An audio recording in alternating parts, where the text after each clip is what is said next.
ह्रीं श्रीं क्रीं श्रीं कुबेराय अष्टलक्ष्मी मम गृहे धनं पुरय पुरय नमः।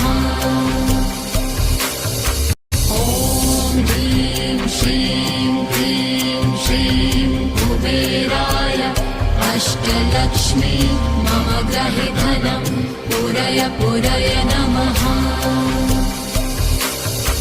ॐ ह्रीं श्रीं क्रीं श्रीं कुबेराय अष्टलक्ष्मी मम गृहे धनं पुरय पुरय नमः।